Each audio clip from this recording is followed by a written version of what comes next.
A talk show that cuts to the truth, no matter how painful it might be, and no BS. Citizen Smith, Citizen Smith, Citizen Smith. Here's a man who would not take it anymore. A man who stood up against the scum, the dogs, the filth. Here is someone who stood up. It's time for Citizen Smith. Good morning, September 20th, Monday morning, Pacific time here at TalkCastPDX.com, your digital portal for local talk shows for Portland and the beautiful state of Oregon, heard nationally and worldwide, weekdays 9 to 9:30 live, and replayed thereafter on other outlets, as we are happy to do so. This is historic stuff we're doing here. Revolutionary talk. Phone lines are open at all times, and your chat can be received. The phone number is 503-744-7022. We welcome your calls at all times. Of course, we have to have a live audience to do so. I don't know how many people are there right now, but we are growing by the day. We have one person. Thank you for joining us. And more to come. Rome wasn't built overnight, and neither was digital broadcasting. Start off with a little correction today. I want to clarify one thing I stated last week in one of the shows. I was talking about the Chinese students who come to America to learn from our colleges. I mentioned 85,000 undergraduates. I was a little low on that number. I knew it was much higher. From the 2020 school year, the statistics are really much greater. Over 34% of undergraduates and graduates and PhD students that are foreign coming to American universities are from China. They represent the largest population of foreign students. And it's over 370,000 students from 2020. What the number is for 2021, I don't know. I haven't been able to get the numbers yet. I've been looking. It's probably down due to the COVID, also restrictions on visas that were put in place by the Trump administration that are still out there. But I got to believe the numbers are much lower. Maybe that 85,000 was representative of the current numbers. I can't verify it yet. But they usually make up the largest portion, and they pay full price for colleges. So we're talking billions of dollars at stake when you lose them. And also we hope to develop a new batch of citizens in China when they leave here who are familiar with our democratic process and our open-minded free thinking. Do you think that China cracks down on those kids when they come back? I I'm just know curious. that they require most to, or don't require, but they certainly push them in the direction of becoming a representative or member of the Communist Party, so that they then are falling under their guidance for how they should behave, speak, and think in China. Because there's 90 million plus Communist Party members in China. They're a great minority, but they're the ones who control the country. They're the ones who own the businesses that are large corporate businesses and national businesses, and they represent the largest wealth of citizens of China. So when they leave college, I read articles about this. They are recruited to join the Communist Party when they go back to China. Aha! It's almost a given. You either join the party or you won't be advanced in your career. It's the little quiet undercurrent that goes on there for such things. But you got to believe that when they leave the country and they've been educated here and improve their English skills and develop their intellect under the guidance of our professors at universities and interact with the fellow American students, they do leave with a respect and appreciation for democracy. And that's what we hope to gain in the long term for our mutual cooperation. With that said, tensions are very high between China and America like they've never been due to, in large part, they try to point the finger at us and say that we're making an unstable world in the South China Sea, when in fact, they're the ones that have been doing the angry rhetoric, the warmongering. They've taken on a confrontational relationship with America. America hasn't taken on a confrontational approach to China. We are now acting defensively.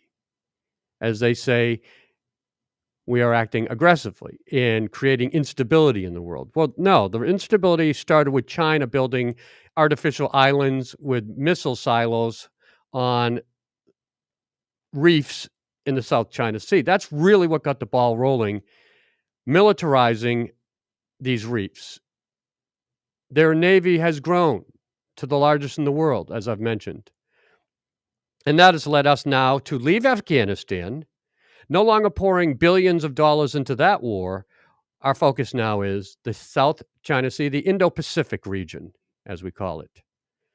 And the latest and most aggressive action we've taken with Britain is to provide nuclear-powered submarines for Australia, which has now rankled the French, who are having a big riff over it because they just lost over $50 billion in submarine contracts for diesel-powered submarines that Australia said isn't going to cut it for us. We need something better to defend our region. And we're specifically referring to China.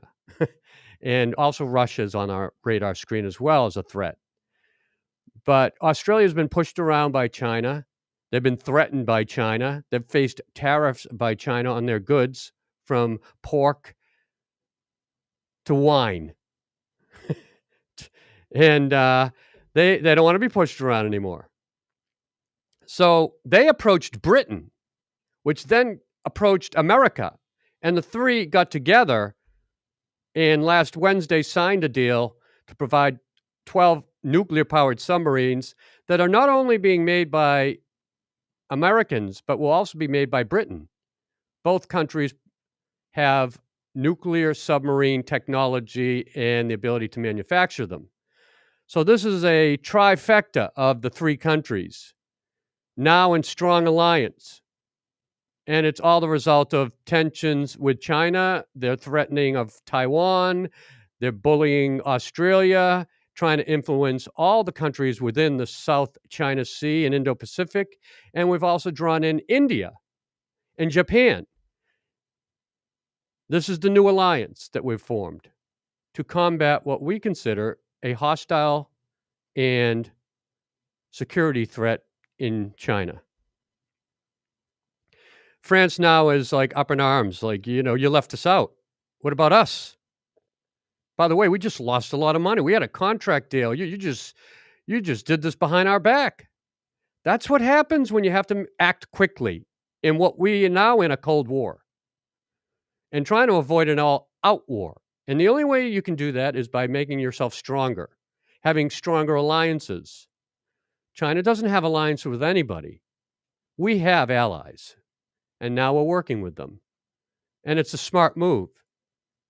And I applaud the effort, as everybody should, looking to keep a strong democracy going, to protect our interests.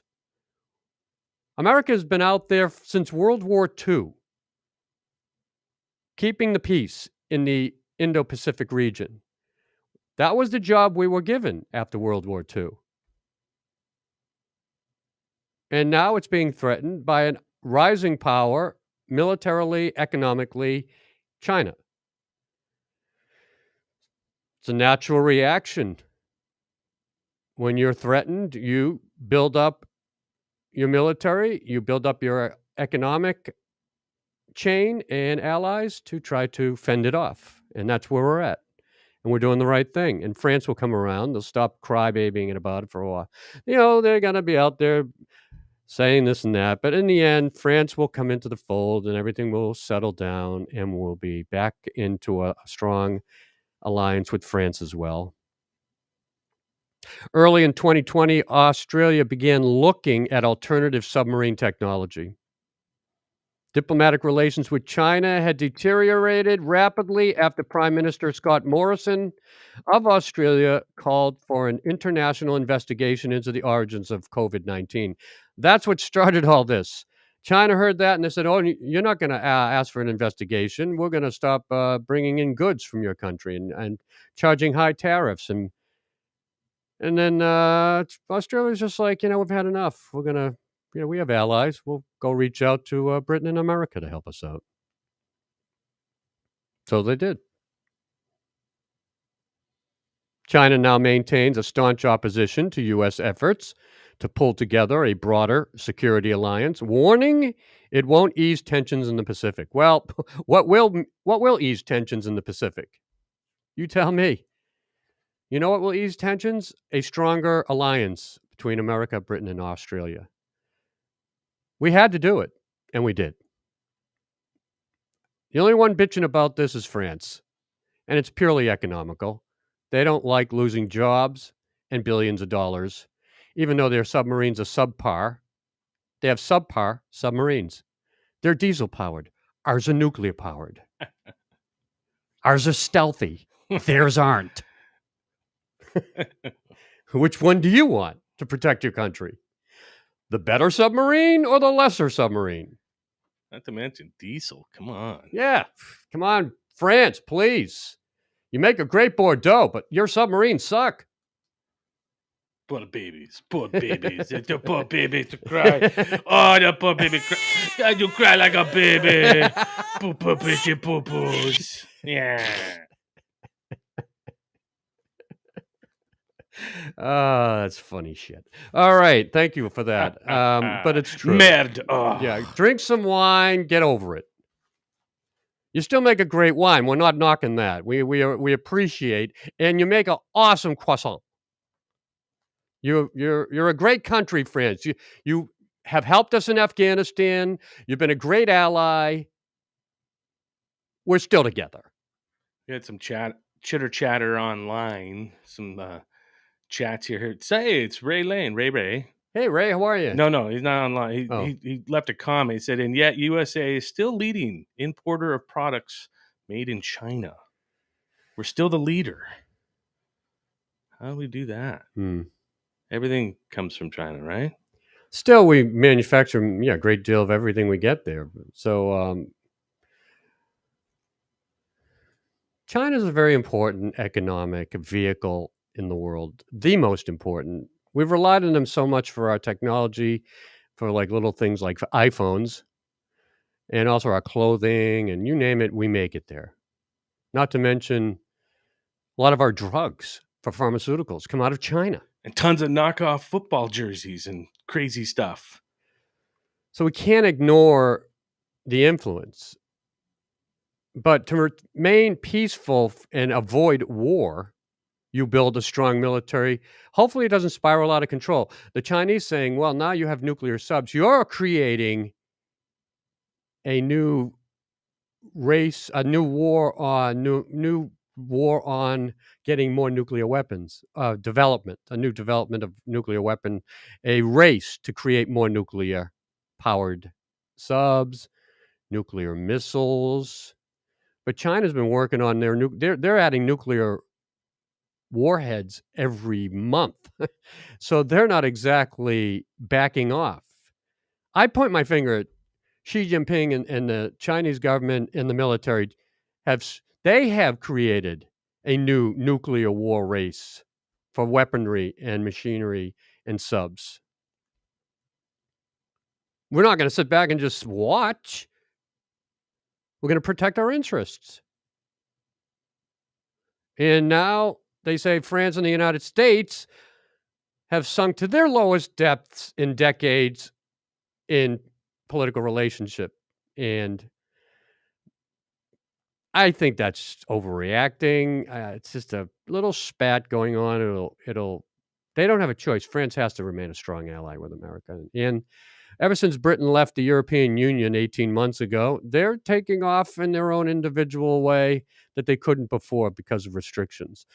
Also, don't forget South Korea is in the fold, along with Japan, where we deploy aircraft carriers from both regions for ports where we have strong military presence.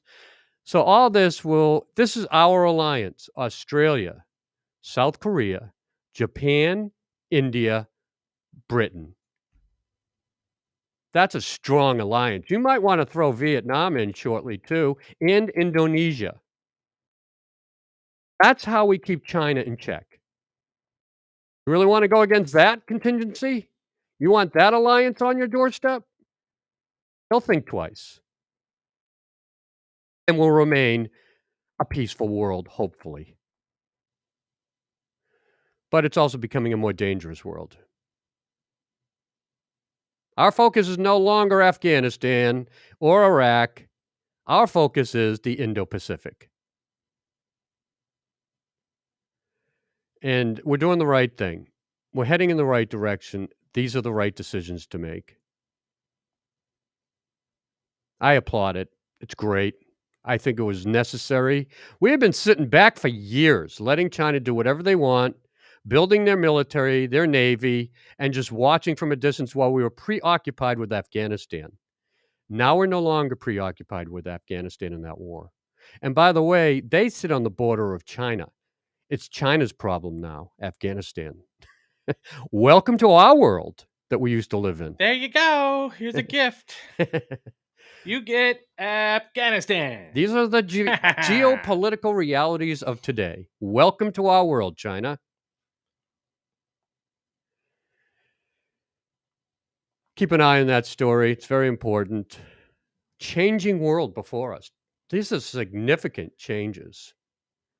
Since World War II, we haven't seen this kind of alliance put together so quickly.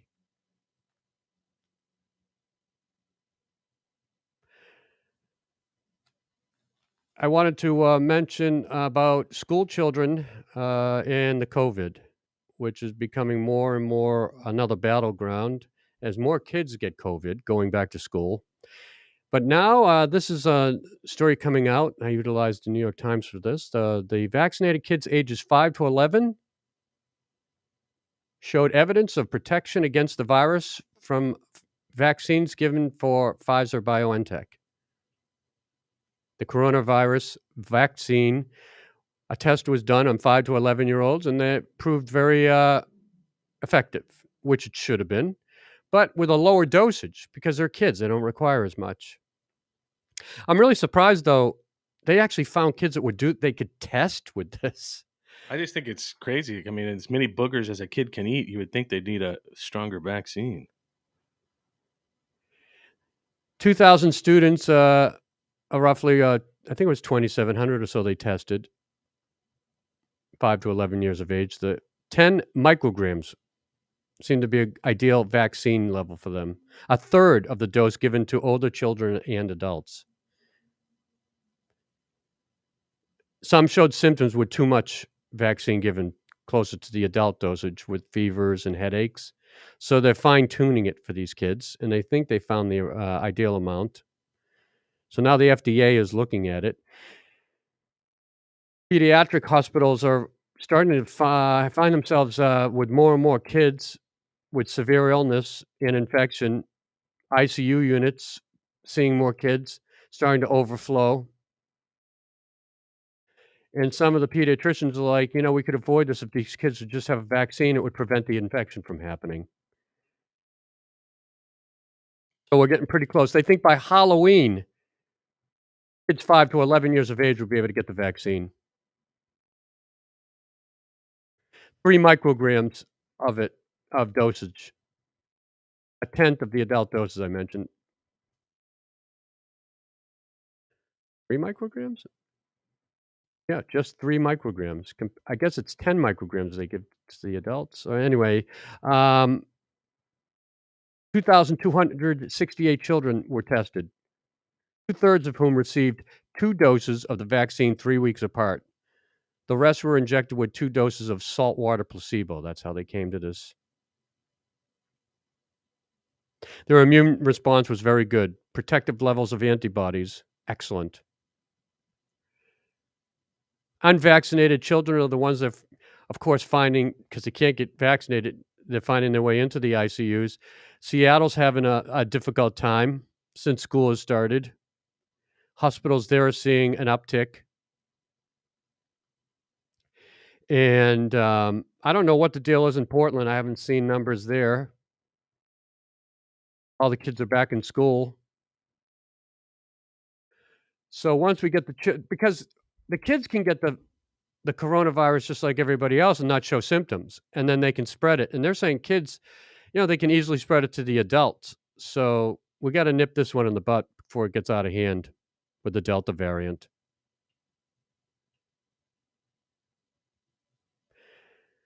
I know lots of people waiting on their second shot, Adults? No, some kids. Oh, 16-year-olds. They got their first shot down. They're just waiting. yeah. Well, there we are with that. So let's keep an eye on it. In Hawaii, they don't want us to visit there because of the COVID. I've been thinking about the islands, right? What's going on with the islands? Every time you bring it up. But what about the islands? Popular destination for most people, but not during this COVID. In the summertime, they were kind of open to people coming, tourists. Yeah.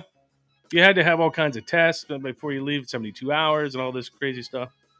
I mean, my trip got canceled in December because of COVID. It sucked. The Hawaii Lodging and Tourism Association said hotel occupancy averaged between 75 and 80% over the summer.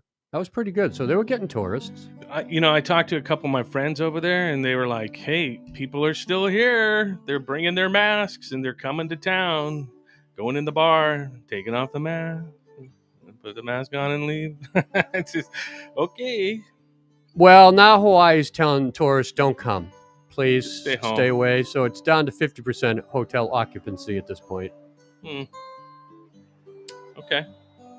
They're experiencing roughly 587 new cases of COVID a day. Wow. A decline from 895 new cases a day 2 weeks ago. This according to Johns Hopkins University data. You think that's a lot, 587 a day? I mean, when you're on an island, I would think it would feel like a lot. You're sitting on the rock.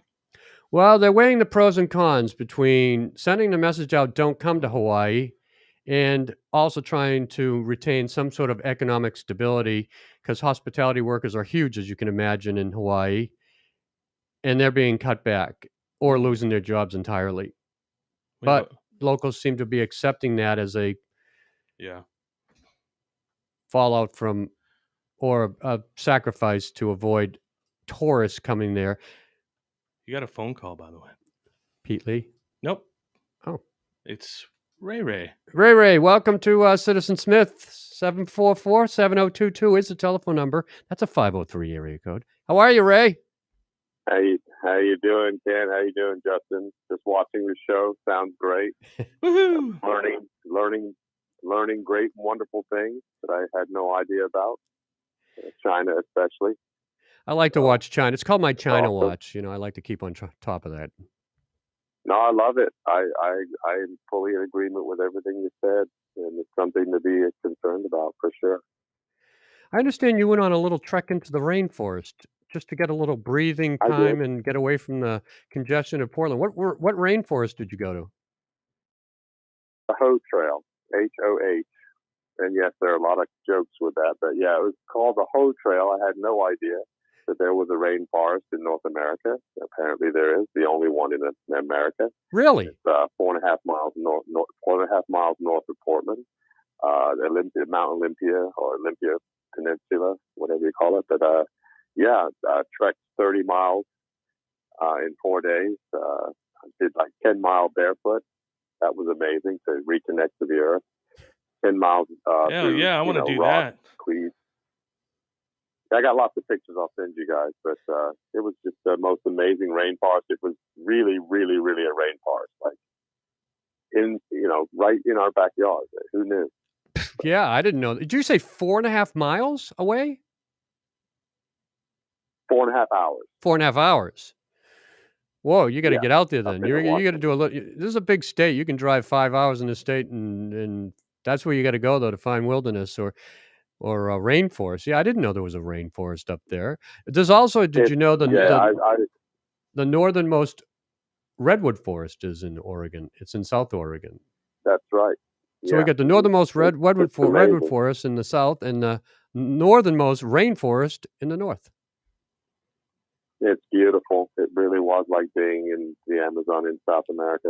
It's beautiful. Wow, I got to go there. I haven't been out of the So city, and I haven't been out I, of this city in 5 months, 6 months. He tried to yeah, well, escape, but we should we should get out, before it gets too cold. But, it's wonderful. I've got pictures. I'll send I'll send you that. But yeah, coming back, I had spent so much time walking with nature and just really just in it, like deep. That when the first day I got back, I immediately got into got to get food, got to do this, got to wash clothes. I got into city mode too quickly and had a meltdown in New Seasons. Had to get the hell out of there and race back home because I just tried to jump into society way too quickly. The transition was like startling to be around people and conflict and people arguing outside of New Seasons, and oh my God, I'm back in humanity. Yeah. So I had to give myself a few more days to adjust before I came online. So that's how deep going to this rainforest is. It'll really put things into perspective. Is all I'm saying. You're into this mushroom thing. Did you see a lot of wild mushrooms out there? Did you notice any? My friend and I, John Freeman, the musician, the artist I played on that show, we went out there and it was all about foraging. So, identifying certain mushroom strains, especially since talking to Russell Glaser about mushrooms. So it was all about amateur foraging and not dying. What did you find? With that inky dot, whatever, some inky thing, we found all kinds of polyspores, and I was just learning about a lot of different things that were just amazing, and that mushrooms you could make tea out of that were proven to, cancer fighting and medicinal on so many levels. Yeah, it was great. Didn't find the good stuff, the psilocybin, the magic mushrooms, but we'd already brought that with us anyway. So what about edibles? Yeah, what about edibles? Did you get any like nice edibles? Yeah, we had mushrooms that were edible. We cooked them up and what ones? Which ones were the edible? There was the inky dots, and we found some. He had John knew all the names. I was just eating it. Inky dot. Inky dot. Yeah. When you cut them, they turn black a little bit, and they bleed like black ink. Really? Yeah, and there were some mushrooms when you cut them, they turn blue. Huh. It's just weird. There's a lot of stuff going on. That's interesting. I've never seen a mushroom like that. All right, Ray. Well, thanks for that phone call and interesting about the rainforest. Very good. Yeah. Talk to you later. Cool. Just wanted. Talk to you later. Bye. Inky dots. You ever heard of those? Last but not least, I wanted to mention today a Portland movie star passed away at 92 years of age. Did not know she was from Portland until I read the obit in the New York Times. Jane Powell, known for her musicals in Hollywood. I loved her in the Seven Brides for Seven Brothers. Great musical that she was in. One of the in the latter part of her career. Jane Powell was known for her work in her 20s in Hollywood, starring in roles for MGM musicals like Seven Brides for Seven Brothers. She died on Thursday at her home in Wilton, Connecticut at 92, but she was born in Portland, Oregon, and raised. She had a long career with MGM, and her parents went to LA with her to get her in as a child actor. She kind of regretted that a little bit. She just wanted to have a normal childhood, she said. Her breakthrough was Royal Wedding in 1951, the first movie in which she played an adult. And she was cast in the last minute to replace Judy Garland, who had been fired and who herself had replaced a pregnant June Allison. Ms. Powell had almost no time to learn her dance routines, but she was acquitted herself well, notably in a knockabout vaudeville-style number with Fred Astaire. How could you believe me when I said I love you when you know I've been a liar all my life, was the song and dance there. Her movie career appeared to be gaining steam. In fact, it was halfway over at that point. Like I mentioned, she started at 15 years of age in her first movie, Song of the Open Road, in 1944.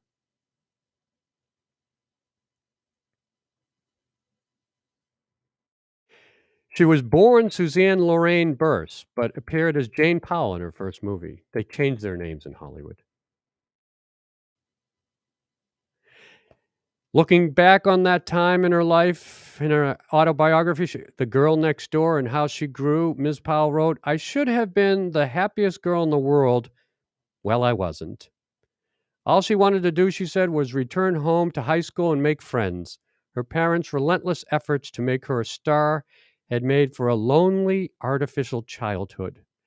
Despite her almost immediate success, she wrote, quote, "Sometimes I just wanted to run away from it all." Listen to this. This is good stuff. Jane Powell? Yeah, Seven Brides, Seven Brothers. The Barn Dance. Remember that? Yeah. Yeah!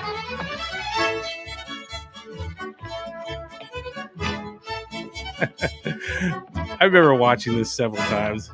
It's a great movie. It is so good. I just wanted to have it in the background while you were talking. I almost want to go watch it tonight just in celebration. It should.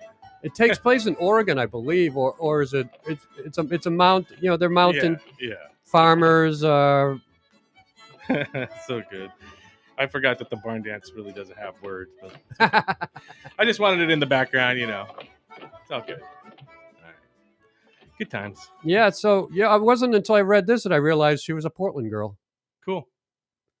So I always like to bring up any connection to Portland since that's where we broadcast from. And sad to see her go, but she had a long life at 92 years of age.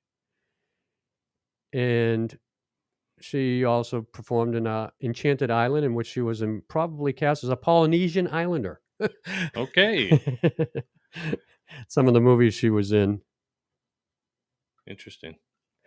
Very good. So that's how we'll end it today on Citizen Smith. Thank you for joining me. We will talk to you again tomorrow. Enjoy the day. Got a beautiful week coming up. Sunny weather, 70s, low 80s. Enjoy. Talk to you later.